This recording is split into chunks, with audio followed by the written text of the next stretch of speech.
Hey guys, welcome to another Gauging Gadgets HitFilm Express tutorial video. In this video, I'm going to show you how to export videos so that they'll be downloaded to your computer and then you can upload them to YouTube or wherever else you want to. So in the latest version of HitFilm Express, they've changed the location of the export button again. It used to be down here in the bottom left of the timeline. Now it's up at the top right. As you can see, I've finished editing my video right here. I can just select export and I have two options, in and out area and then contents. If I select contents, it's going to export the entire contents of the timeline here, everything.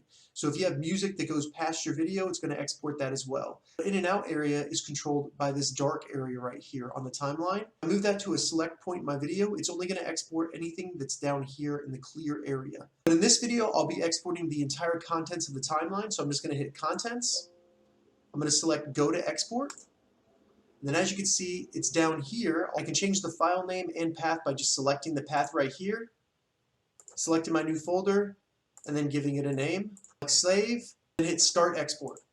As you can see, it started the export. It's even giving me a little preview over here. That's how you export video in the latest version of HitFilm Express. This video should be relevant towards the end of 2018 and the beginning of 2019, unless there's been an update since then. If you have any questions about how to export in HitFilm Express, leave a comment below. I'll get back to you as soon as I can. If you'd like to see more HitFilm tutorials, check the link in the description. If this video helped you, give it a thumbs up, and please consider subscribing to my channel, Gauging Gadgets, for more gadget reviews and tech tutorials. Thank you so much for watching.